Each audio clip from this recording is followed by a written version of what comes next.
All right, folks, another midweek here. So from a little hangout somewhere in southwest Nigeria, Lagos specifically, I am Citizen Jones welcoming you one and all. Today on the program, PDP outraged as INEC bans use of telephones at election cubicles, but electoral body says measure will check vote buying.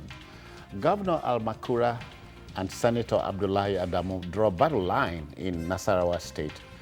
Bandits abduct 7 in Birnin Gwari, and later on we'll share this with you.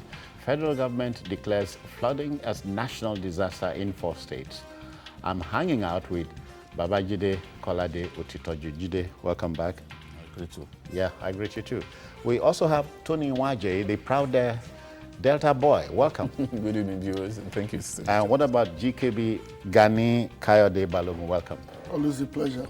Okay, the team is ready. I hope you are.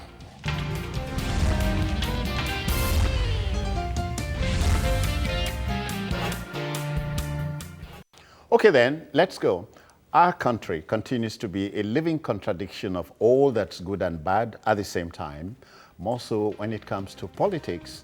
The electoral umpire, the Independent National Electoral Commission, or INEC, says it does not want any telephone at election cubicles on election day. We're talking Osun now. The opposition PDP is outraged at this decision, and according to the national chairman, Uche Secondus, beg your pardon, the order is puzzling and is aimed at preventing global community from knowing the process of the elections. The order applies to cameras or other recording devices. To INEC, the idea is to help reduce the risk of vote buying, which has become a way of life amongst politicians. Jide, old habits die hard. That's what we are told. Yes, and I'm really not convinced that it is by stopping people from bringing their phones to the cubicles that you can actually stop vote buying. I don't think vote buying and negotiation in the last 3 elections that we've had were conducted and the business transacted through the use of the phone. Okay. The people who want to buy your votes, they have their agents at the polling centers. You know, I'm wondering how it works out. I can explain how it works out the way I've seen it. They station their people at polling centers. Now, they bribe electoral officers and security men so that when you are given money, the cubicles are not high enough. So the person who gives you the money gets to monitor who you vote for. Are you saying Because ideally the cubicles should be higher? No, because To conceal for anything. somebody craning his neck, Okay. using the giraffe method on election day, the fact that the cubicles are not higher than this, Okay. makes his job of spying who you are voting for a lot easier. So what they just do, Who does he the gives spying? you the money. Who does the spying? The person, the agent who is giving you the Who is money. allowed close to the cubicle? Yes, they are allowed close to the cubicle. In some cases, INEC staff, in fact, there are videos from the last election in Bauchi. INEC staff was actually the one giving people money. The video is there. And there was a contestant who was seen even giving money on election day to people. On the queue, people will be given money, people will be given textile material and all that. And they tell them, look, if you want to cook a meal or cook a soup, a pot of soup, vote for us. Tony. Dibo fún Wako Sebe. Yeah. Dibo fún Wako Sebe became popular, the popular refrain during the election in Ondo State, the governorship election. Vote buying became a big problem during the election in Edo State, the governorship election in Edo State. So with every election that we've had, the matter of vote buying has become bigger and bigger in terms of the embarrassment that it is to our country. So this is not telling people to not bring their phones to this thing, has nothing to do with vote buying. I don't know how. They don't need to communicate with you on your phone. So I really don't get what the INEC is saying, except if they have a different reason for wanting to stop people from bringing their phones. Because you were saying, okay, they can bring the phone, they can actually use their phones in the voting area, but not how? How many people even use their phones at the point when they are voting? Tony, the picture is painting can be read in Braille, if you understand what I mean. So it means the whole system is compromised from A to Z, as they say. Yes, it is. Not just the party agents. No, it's not. Everybody involved. Yes, of course. As INEC is doing that, equally politicians are calculating how to go around it. Even if they catch them, there's always a way around it. This vote buying came, it didn't start today, but we just want to nip it in the bud now because it happened recently in Ekiti. It's not, that's a problem I have with agencies, regulatory agencies. That proactiveness is not there. It's when people talk, you want to quickly, because I was looking at the chairman and I'm wondering, there's also, it won't work. Okay, I go to a polling booth to vote. After accreditation and all that, I give my ballot paper and I'm going into the polling booth. So who am I going to give the phone? You know what smartphone is today? Are they going to position an INEC staff because you can't stop me from going to the polling, because what INEC said is to the polling booth, not to the polling station. You can take your phone to the polling station, but when it's about... In this case, the cubicle. Yes, when you're about to go to the cubicle to print, you drop your phone. It's okay. So where am I going to drop my phone? Well, I think whoever gives you the form. They give you the phone. Ballot. We take the phone. You take the phone and he holds it. Come back, and by the time you come back, and if anything happens, what happened? That's the issue. It's not about... It's not, yeah. Be the last person. I understand. Then I can assure you that something is going to happen. Is that what it won't work. It won't work. So what if, because this is Nigeria, you give somebody a phone, I go into the cubicle, I vote, and I come back to him and say, where's my phone? So, he didn't give me a phone. So what happened? There'll be confusion. Because some people will say, I gave you a phone. Meanwhile, there was no phone. I don't think this is the solution to the problem. Just as we're saying here, they're equally perfecting strategy of even beating it, assuming it works. And then let's look at it in a broader perspective. We're talking about, because of Osun election. I voted last general election. What will happen at the general election where we have, there are not even polling centers. You use people's balconies, people's properties. There are no polling cubicle. You just design a particular, and then there are no cubicle. People can easily see what you do. This is just for the Osun election. I don't see how INEC is going to succeed here. I think someone told me that what INEC wants to stop is people who snap ballot who paper they voted for, and then they go to collect the money. You see, the people who bribe voters on election day, they are smarter than this. They don't have, a lot of the people that they are bribing, the poor women, the masses, they don't use phones. Yet they get bribed on election day. They don't even use phones. Many people don't have phones, not to talk of smartphones. How are we talking about? So that's not a solution. DKB, so is this a peculiar country? No, it's everywhere. Okay. Vote buying is everywhere? India, easily the largest democracy on this planet, do have issues with voting. So their issues are manageable. Everything is manageable. Okay. But the problem is that in Nigeria it is the norm, not the other way around. So that's why it's so obvious. When I heard the chairman of INEC making that announcement, it was like a joke because I assumed that it was being funny. You and I know that the first thing the politician will do is move to the next level.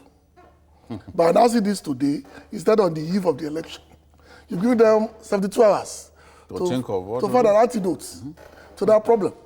And they will, after Ekiti, after Osun, we'll come back with another law they will also circumvent. We go to the national election.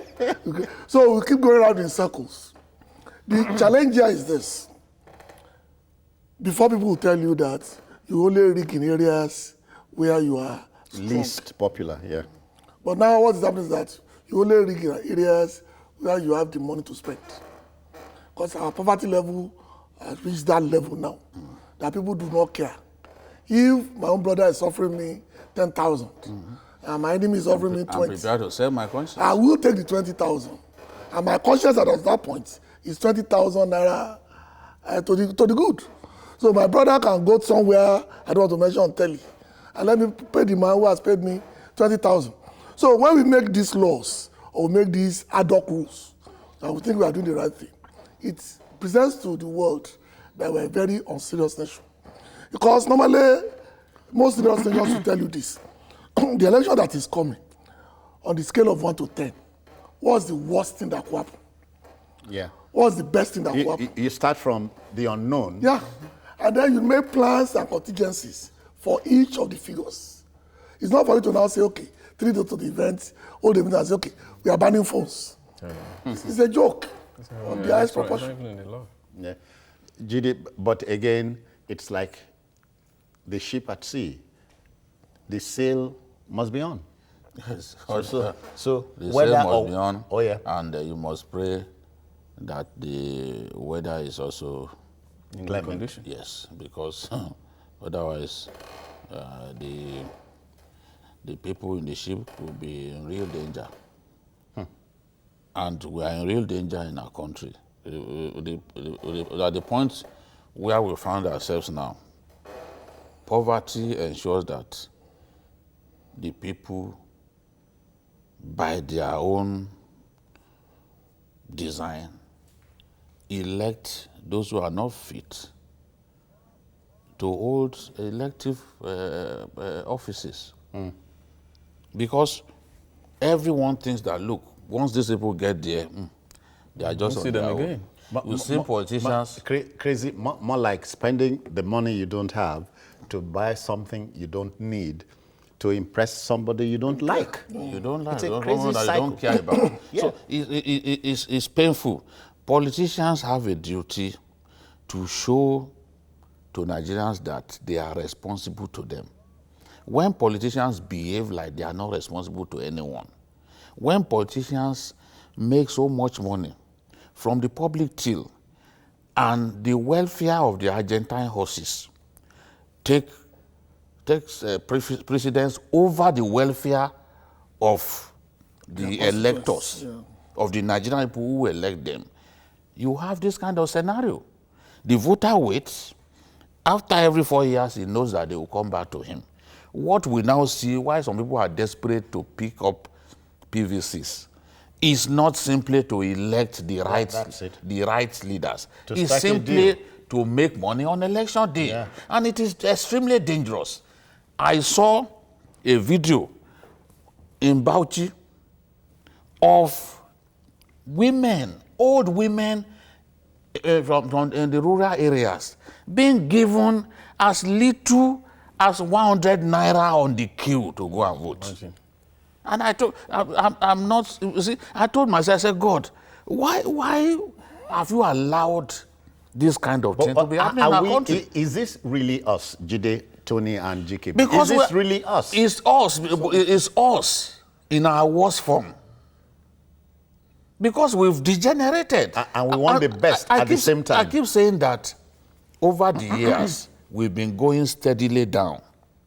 In many phases of life, we've been going steadily down. And we don't seem to be bothered. So if it gets to a point that, because in those days, you know how it used to be the rivalry between the UPN and the MPN. People can spill blood because of one vote. And people will do everything to ensure that the rival party does not win. That's it. They would defend the ballot. They would do everything possible. But today now, money appears to have taken over. And Tony, since he has taken us there, we might as well broach it. The time is talking about the Second Republic. The electors were joiners. They were owners of But, parties. You had Yeah. membership Yeah. cards and Yeah. so on. So you took responsibility. You were a part of the mechanism. Process, yeah.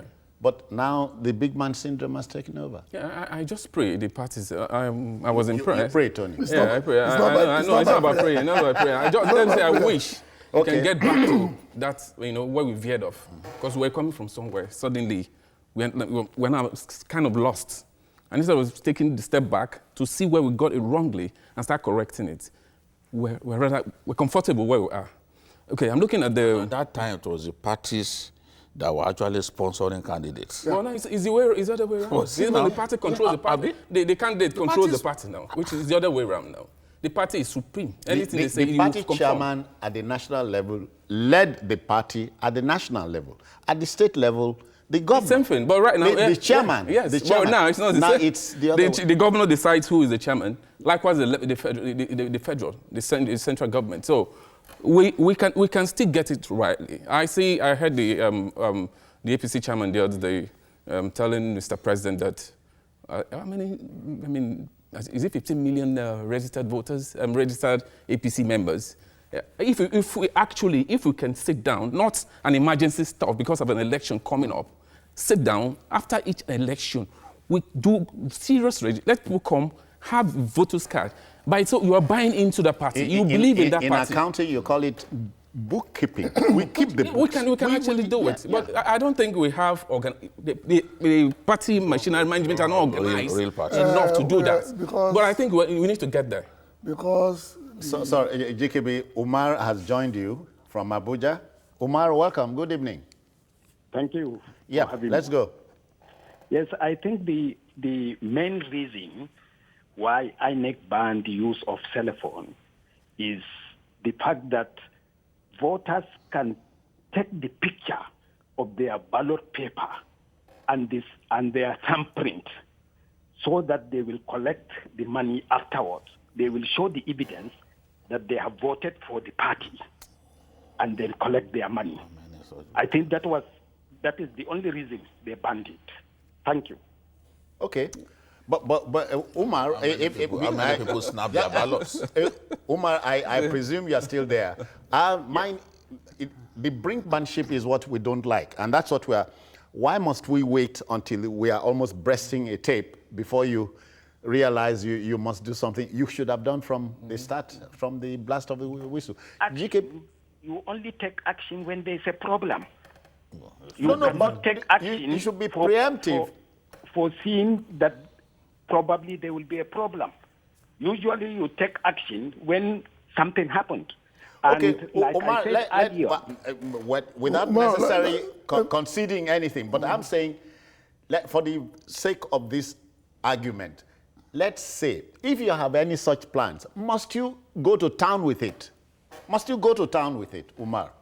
no, but you have to inform the prospective voters that this is going to happen, so that they will be ready by the time they come to it's vote. illegal. Okay. But how many people actually snap their ballots? I mean, And the time. GKB, mind quickly. some before- people were bribed before the elections electronically. Yeah. They had money sent to Most them. rigging is ahead. No, yes. in the last Ekiti election, State, people received alerts. Internet banking. You know, they received alerts to go and vote for a particular Yeah, candidate. So those ones did not even need to their votes. verify, yes. GKB, before we bury this, let's look at the heavy presence of uniformed men on election morning. It's still something haunting us and not telling the outside world, as Jide said, we are serious. no, we ultimately will get out of it. This is the fifth, I think, or sixth electoral cycle since '99, and certain elements of organization are getting better. Ultimately, these two will pass, because by the time we do general election and everybody have the same calendar. So we are likely to see some sense in our lifetime. But like Tony said, that's where I want to go before we leave the topic. Yeah. We lost it in 2003 when we failed to do the next best thing, set up institutes by the parties to study what happened at the election and then use it as a tool to move forward. Stock taking. Once you don't have that kind of institutionalized revival element, and we lost it. All right, I hear we must pass over now. Let the debate continue. Is the INEC on target? Is the elector of 2018 becoming sophisticated? We'll find out. Now, still to come, Governor Al-Makura, Senator Abdullahi Adamu draw a battle line, some would say in the sand. That's in Nasarawa State. Please stay tuned.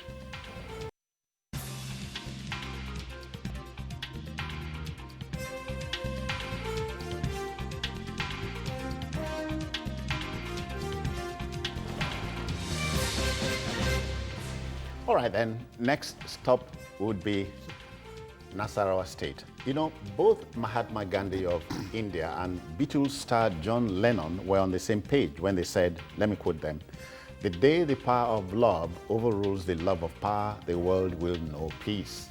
The love of grim power appears set to upstage the relative peace and calm in Nasarawa State. Both incumbent Governor Al-Makura, Tanko Al-Makura, and immediate past helmsman, Senator Abdullahi Adamu, are daggers drawn ahead of the 2019 elections. The jigsaw is this. Senator Adamu does not like Governor Al-Makura's choice of successor, while the latter, who is nursing his senatorial seat, vows that Senator Adamu's ambition to remain at the Red Chambers would be a pipe dream. It remains to be seen who blinks first. Have we got there? No, we are waiting to see someone blink. We are waiting to see someone blink. Someone who probably blink, except the powers that be, the power people in the APC step in and they say, look, gentlemen, sheath your swords. But the way both men are frowning at each other, it suggests that they are prepared to go to war. Clearly, Governor Al-Makura decided to sponsor his commissioner for education to go and contest for the Nasarawa West senatorial seat, held by Abdullah Adamu. And Abdullah Adamu is saying, look, I'm not going to wait to be disgraced in this party. I've spent so much time building this party. I will not wait for someone to disgrace me. I'm going to teach the governor a lesson. And when you start talking like this of course, to a man who has power, who has the considerable means, you are trying to provoke him to actually teach you a lesson. Because the governor is saying now that if Abdullah tries to be funny, he's going to eventually retire politically. You know, Abdullah... And being funny is relative. Yes. It's a matter of definition. It's subject to varying interpretations. Individual interpretation. You know, what's funny to you may not be funny to someone else. So the truth, in my view, just the same way that you said at the beginning, I think that the real contentious issue is the choice of Abdullah Sule as the gubernatorial candidate of the APC in the state. Abdullah Adamu does not want Abdullah Sule. What the big politicians in the Senate and the National Assembly want is that for there to be unanimity in the choice of who succeeds a governor. The big people don't want a governor to just unilaterally pick someone and say, you are going to be my successor. You know, it happened in Plateau State. And Jonah Jang was taught a lesson by other big politicians. Say, you alone can't pick your successor. I think the point that Adamu is trying to make is, look, let this thing be thrown open. It shouldn't be you alone that will pick Abdullah Sule. And I'm not convinced that Abdullah Sule is the right person for the job. But the funny part is that the same Abdullah Adamu, who is telling the governor that he should let the contest for the governorship seat be thrown open, is the same person who does not want Tijani to contest against him. And he's saying, look, up to September 9, I was unopposed.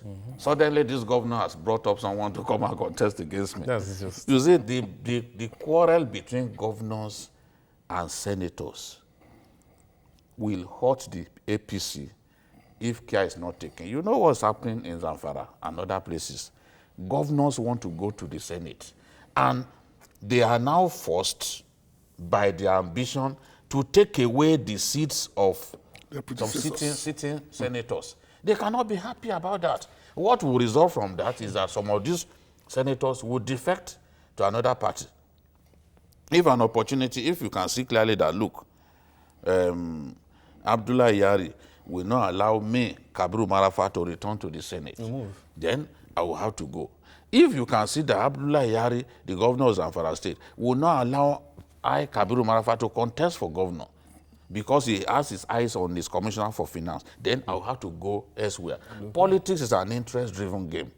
People will go to where their interests are best served. This is what we are seeing. And as Tony, as we say, power is the ultimate aphrodisiac. You know, it's get it now, it may never come again. But the people, you know, the old tired cliche is when two elephants fight. Do you know when they are also engaged in a love tango, it's the same grass that suffers?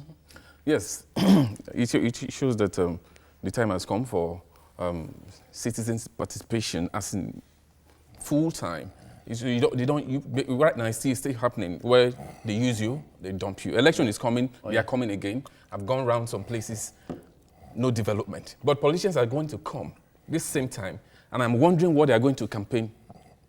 You know, what the campaign is going to be based on. What new? Yes. Are you going back to Nasarawa State now, I'm looking at Demo in question. Demo was former governor. He was there for 8 years.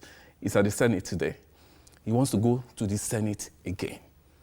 Makura, the governor, present governor, is leaving. He's bringing someone. I mean, and I'm wondering, for how long? I mean, can we just have... And then the governor wants to... It's not only in Nasarawa, it's happening across the states of the federation. And it's very, very annoying. You're going, you're bringing... How do you give... So no, if you're not there, you cannot. Then when you tell people to go and participate, it's until you break into the circle. In Nigerian politics today, it's not going to be easy. The wahala is more with the elector. The elector, like today, last 2015 election, I saw Nigerians coming out to really participate in election. I saw a lot of Nigerians who were not interested before that time. They were not interested. Some even traveled from Europe. When it's time, they will leave because predictions and all that. 2019 is coming. You can see the agitation, preparedness. I know things will be better than it was in 2015. So Nigerians are trying. But then it has to go beyond that. We must take power by force. It's not because the election, when we come, we vote. It happens that people were taking pictures with their phones. What INEC is saying now is just it's a joke. Because people will definitely go. And if you say we're not going to take into... No, nobody's going to take into the cubicle. But after the cubicle, pictures, videos must be taken. Votes must be guided. That is to show that people are participating this time around. It wasn't like this before. They vote and they go home. Some will not even vote. They'll tell you the election, we know the result already. But now, we are going to take it by force. And these old gladiators need to give space and stop overheating the polity. Yeah. GKB, again, I stick with what I said a while back. The elector, the voter has the bulk of the job here. Tell the politician, you can't have your way all the time. Well, it is possible. I enjoy Tony's passion. Okay, he's speaking like a born again. Well, basically, I don't want to call it naivety when it comes to the issue. Okay. He has been to the mountain. Nigeria's democracy. Okay, let's see. It's not about you. I know. It's not about the electorate. It's about self-interest. It's a very small circle of people who decide these things. And it's not really peculiar to Nigeria. Even most democracies in the world, there will be some people, even in some countries, some families, that produce 2, 3, 4, 5 presidents, 5, 6, 7, 8, 9, 10 senators. And they'll be there for 30 years. Right. The point I'm trying to make is this: to take back power from people who have money, who have the resources. When we started, we talked about poverty. We spoke about extreme poverty. And people are so emaciated that they are willing to sell themselves. Not only their votes, they're willing to sell themselves. But if the money is enough, take my PVC and take me. if it will make any difference. Except that GKB, when you talk about poverty in Nigeria, no less so, desperate poverty, I think it's open to debate. You can always debate that all day long. Yeah. Ultimately, we'll get back about democracy. But for now, it is what they present to us. It's option's choice. A, bad, too bad. You have to pick one or two bad things. And that's where we are going. Russian roulette. And that's where we are going. So while we can talk about things that we need to be done, but right now, this electoral cycle will just be the same of the same. People selecting God's sons. People selecting people to go anywhere, their children, their wives, and then we line up for two choices that we do not like, and pick one. That's why people say that people don't care. People don't care because they don't have the choice that they needed. So you pick the one that is available. And most of the time, the one available will give me 30,000 naira. Why not pick it? Because I know it's not coming back for the next 4 years. All right, there's a Chris, Nasarawa State. We have provoked you, so welcome. Good evening. Thank you. Good evening. I greet you, sir. Uncle Jide, good evening. Good evening. Hello? Go on, you. sir. We are on. Okay. Good evening, Mr. Jide. Good evening. We can hear you. Good evening, Uncle JKB. Good evening, sir. I want to speak on the issue of, I want to talk on the issue concerning Governor Tonko Almakura of Nasarawa State. Okay. I want to comment on the issue concerning Governor Tonko Almakura and Senator Abdullah Adamu, representing Nasarawa South Senatorial District. Yeah, go on. Now. Time. Okay, I was born and raised in Nasarawa State. I know the Nasarawa State politics very well. If you trace back on how Abdullah Adamu was accommodated in Nasarawa State, you will understand. Hello, can you hear me? Yes. Keep talking. Okay.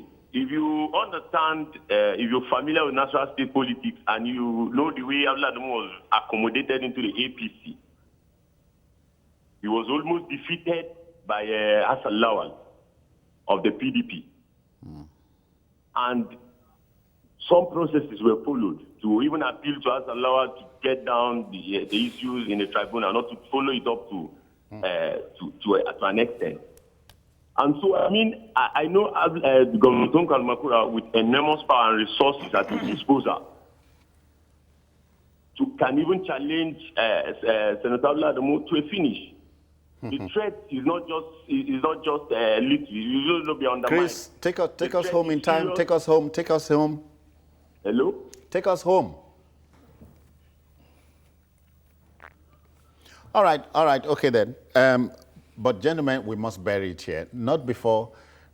I hear that the hangout has an influence on people, big and small. Of course. Jide, as the resident president here, in manner of speaking, can you speak to Senator Adamu and Governor Almakura? They are watching. Yes, let me advise them to just play politics by the rules. Let us have peace. We want peace before the election. Because it is possible. And by the way, gentlemen, when you say so governor has money, it is the people's money, not his money. Yes, Definitely. it's the people's money that yes, they use. oh, yes. Security It's votes against they the use. people. Against the Security people. votes, they It's a don't commonwealth. audit security votes. They use it the way they like. All right then. Now, these are indeed unsettling times for the people of Birnin Gwari in particular and Kaduna State in general. In 4 separate incidents, 7 persons were told, including an NTA Kaduna staff, Yahaya Isa, and a member of staff of the State Assembly were kidnapped by desperate abductors. The bandits are asking for ransoms of varying degrees. The Kaduna State Anti-Kidnapping Unit is aghast, but is said to be making efforts to rescue the victims. You get the impression that abduction for ransom has come to stay. Yeah, it's such a big problem in Birnin Gwari and Zamfara State. You know, we talk about the forest that stretches through about 7 states, and it serves as a kind of fortress for these bandits operating in Nasarawa, in Zamfara and Brenengwari is the same set of criminals. Now they are facing so much heat in Zamfara because the Air Force is pounding them, and now they are trying to divert the attention of the security forces to So they are that organized? They are, because bandits who can attack a village with about 300 motorbikes, and each of those motorbikes carrying either AK-47, each of them carrying 3 persons, armed with either AK-47 or AK-49. It shows that they are organized. There's hardly any village that they attack that they don't successfully kill people or take people, abduct people. Because they know the terrain, they understand the terrain very well. The army bought motorbikes that are meant to move in fleet-footed fashion in that Brenengwari terrain. But these guys understand the area more than the army. So it's a big problem. At a time when we are saying, okay, we are beginning to have peace in Zamfara, last week they went back to killing people.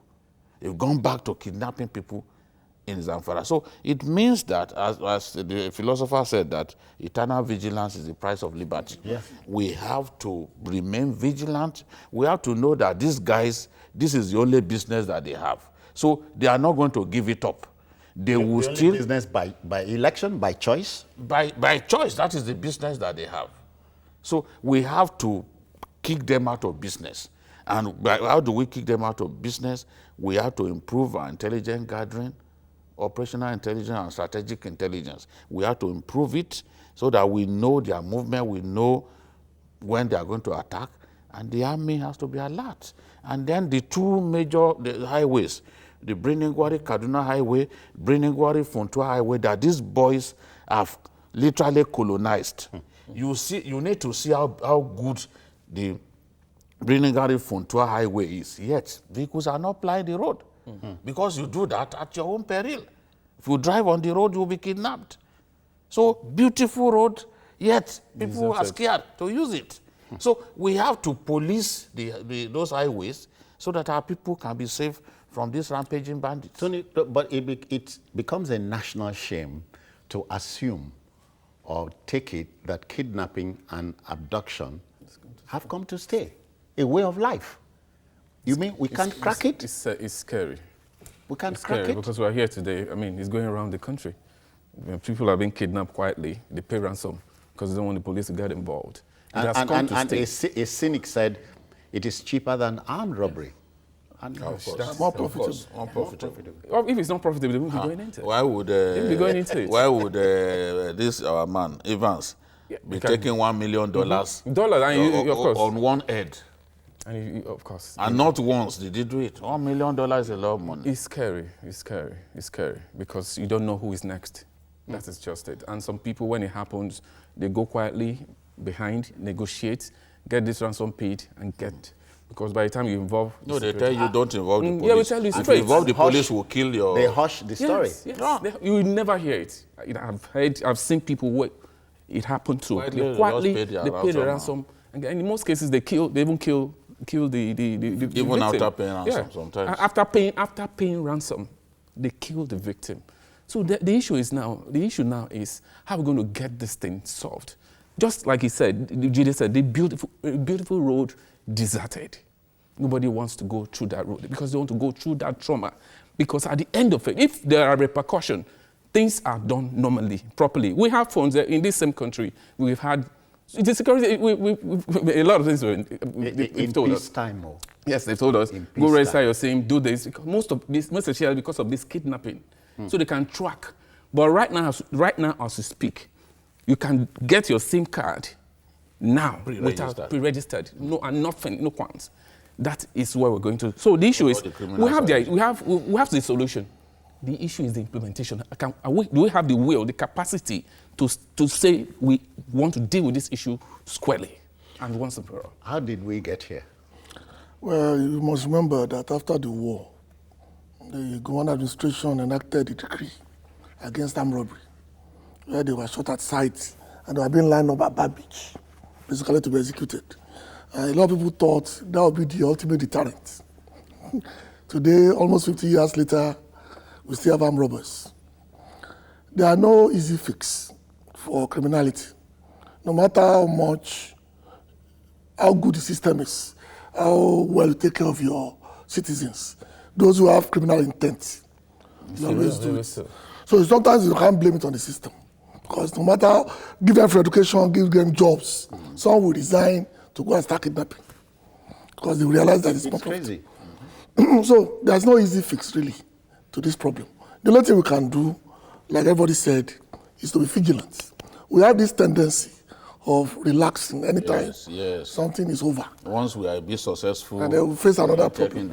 You don't realize that this thing don't go away that easily. And then you hear this crazy syndrome of it's not my portion, and I know that. No, those who have portions know where they are. Okay. It's not the right thing to say, but what can we do?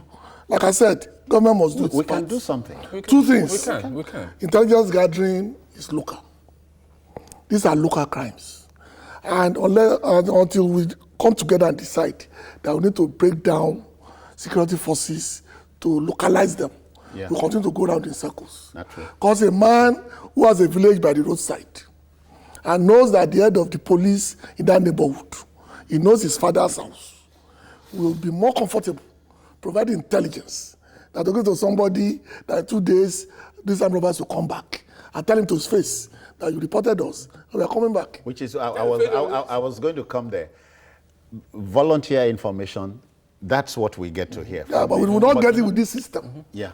Because this system does not encourage local intelligence gathering. You have the information, Jide, you are afraid of divulging. Yes, I've spoken about bandits operating on the Kaduna-Abuja highway with the connivance of some elements within the police. The IG was now forced to transfer a lot of those policemen because what was happening? You will find that policemen were even helping those bandits to spy on people. Identify in the guise of checking vehicle particulars or checking who are inside the vehicle. They actually spy for these guys, communicate with them. Yeah.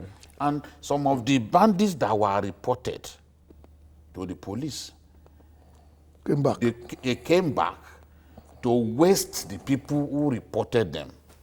That should tell you that there are some long truths within the police who are working in cahoots with the bandits that they are supposed to keep in check.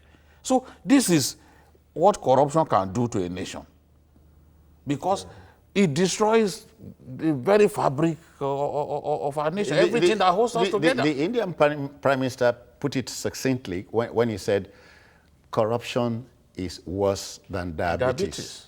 And whatever can beat diabetes can beat anything. Yeah, because there's no straight cure for diabetes. Oh, come on. There's no straight cure for it. You can only manage it. But we can't manage corruption. No, nobody. No, we must not get to that point when we resign to fate that, look, we can't defeat corruption, therefore let's manage it. We must never get to that point. We must keep trying. We must keep trying. You must remember the story of the small boy, 28 years old, went to a palmist and asked him to read his palms and tell the future. The man said, okay, you'll be poor from now until you are 30. And the boy said, go check the stars again. The man went in and came out and said, after 30 years, you'll become used to poverty. And that ended the story. The boy gave up. Or he gave up at that point.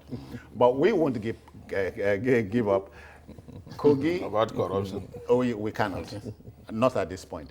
Now, let's tell you that Kogi State, Niger State, Delta State, and Anambra are tottering on the brink of flood calamity. The Director General National Emergency Management Agency, or NEMA, Mustafa Meheja, gave the red alert on Monday. 8 other states are on the watch list, but being a scrupulous people and sometimes overly lethargic, we are hoping the worst does not happen. Gentlemen, we are hoping the worst does not happen. We are even... somebody said, imagine if Florence, that hurricane, was coming in our direction. All of us agree in the Let it not church. come. Okay, no, we Let beat it it. not come. You know, there are some things that Really let it not come. you don't even want to imagine.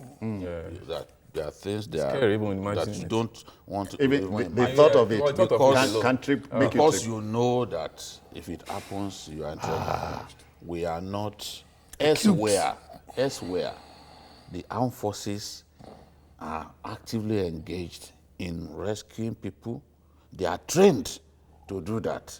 After all, in some of those countries, there are no wars. So they are trained, the armed forces are trained to save lives. First When you responders. have an earthquake or other natural disaster, Yeah.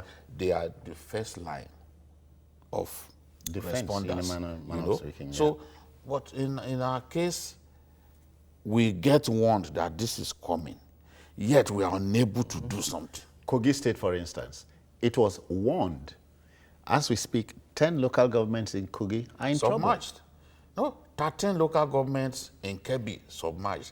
And that's a state where there is so much accent put on planting rice. So you know that people have lost their rice farms. A lot of people have lost their rice farms. They've set them back. They've set those traders back by more than a year. Look at when it happened in Benue last year. I even went to Benue last year to see those who are displaced by flooding. Well, we have it again in our country, and what is going on now is even worse than what happened last year, because even states that were not listed amongst the states on the watch list, they are now actually suffering from flooding. It's like, that's why the president had to come out to say, look, declare an emergency over this matter. State, the other day when fighting broke out in Noman between headsmen and the people, the armed forces complained that the areas affected were already flooded, so you can't even move to go and save lives. Flooded. And people are losing their lives, especially those states that Very the near River Niger, passes through. Oh, yeah. Oh, they've been warned, those states have been warned. So if River Niger passes through your state, then All these four are very near the confluence. Oh, yeah, they are. and the thing, the worrisome thing is that there is that dam in Cameroon. No. And they Chances want to empty it. Yes, chances are that they will still release the water before the end of the year. If they do, Nko. If they do, it will worsen things. Don't forget there was a timetable for the Kanji Dam too. At a particular time of the year, they will release water. Yeah, because it must not break. If It's the part dam of breaks, our it's worse. callousness as a people. No, the dam must not break. no, If if the you- dam breaks, it will be just prepare worse. for it. Because it will kill people. Tony, if you release So you any have to water, release it little by just little. travel to the safety of my Akwa Ibom state and leave you here. Is that not in Cameroon already? Look at your map again. Tony, but we are typically Nigerian. Are we ready for the worst? We are not ready. If we're ready, we won't be talking about submerging. I watch it on TV, and from the area view, we won't believe this. was Lagos, once- for instance, we have the penchant for blocking drainages and so on. And the experts will tell you it's dangerous. I'm building on drainage channels. Channels, yeah. The issue is that I don't think, the truth be told, we are not prepared. Each time it happens, after this episode, we calm down, we move on to the next year. When it's going to happen. we do it all over again. They will tell us, be prepared. I'm watching the hurricane in the US presently. You prepare, people will move, and they have alternatives where they will stay while this issue rages. They come back. But let's also tell the viewer that in North Carolina, an old man and the wife refused. Some of them, yeah. Typically Nigerian, but they From had to Akwa Ibom. preach. Oh, come on. Will you stop that? My people are watching. So the people are still like that. So it has come home. Yes, just play your role first as a government, and then lead those, because definitely some people will not move. Maybe they are destined to go with it. What's good. No, because why won't you move? You should move because you know what's going to happen. So at that point, you don't blame government. It's your opinion. It's your decision to make. But let the people who are responsible for taking action We should be proactive most times. We go around some states. You see the water channels are blocked. People build on this. When it's time, water will definitely come and take it right for places. Can't deny it. So you can't deny water. that fact. GKB, sometimes we have to rub this in. There used to be the good old national orientation. You need it at a time like this. Actually, what we need right now is to ensure that the laws that are already down are obeyed. The only big men build on water plains, not poor people, and they cannot be touched. I can show you areas in my area that roads have to veer away to allow a big man stay where he was. The road will have to move to the side and come back at the end. Because the man cannot be touched. It's little things like this. The day real flood will come, that house will submerge. And I'll be on top of it dancing. I can't forget the day in Abuja. Today's governor of Kaduna State was FCT Minister. Had to bring down former IG Musli Smith's house, and it was a spectacle. The whole half of Abuja was there. Big man house. Even the PDP chairman the president didn't call Nasarawa to order. He's an expert at demolishing. That's one thing I like about him, though. Yes, he's an expert at demolishing. He doesn't care, and he was dealing with people in their party at that point. The chairman of the party at that time. This house must go. Oh yeah. He was having issues with the president. But I would have respected him more if he did it in totality, because at that time he complained that even Aso Rock was in the line of fire. Yes, the Aso Rock was built in complete disregard of the Abuja master plan. Yeah. But he didn't demolish Aso Rock. But he could demolish the home of people like Hamza Abdullahi and the rest. So if you want to do it, do it in totality. It'd be like say you want the job. You don't get delivered to demolish. It'd be like say you want that job. No, because of his size. If Abu Aso Rock go demolish, then we'll know he has the power. His liver is corresponding to the size that All right, this is where we. So how do we close GKB? Nigeria will be better one day. Yes. Okay. Whatever is left of it. Tony Waje. Pray for a better country. Every day we sit down. We pray and work. Of course. Pray first, then work. It's not by prayer. When you pray, you put it in practice by working. Okay. Prayer works. We have to respond faster to natural disasters. We have to respond. Like flooding now is becoming a yearly affair. So by now we should be telling ourselves that we are used to responding to this. People shouldn't be losing their homes. Those who have built on floodplains, they are the cause of this problem. So let those houses be taken out. No, Tinubu did something here when he was governor here. He went to urban and regional planning board. He dismissed those crooked officers who gave approvals for people to build on that's where the problem is. To build on drainage channels. It can be done. It can be done. Yeah, it means it can be done. Teach we know where the problem is. That's the exemplary lesson that they deserve to be done. It can be done. I have a dream Nigeria where all four of us and all of you there can really achieve your dream. It's possible. It's no magic. Thank you, Jide, for coming. Thank you so much. Tony Waje. Thank you so much. GKB, I greet you. Always a pleasure. You believe the country. Regret. Yeah, in your lifetime. Parts of it, anyway. All right, that's it for the show today. And also watch Journalist Hangout on other platforms that will show on your screen now and on YouTube at youtube.com/TVC News Nigeria. The feedback channel is the same. Meanwhile, I am Citizen Jones Hussein. Many thanks for viewing in. Bye-bye now.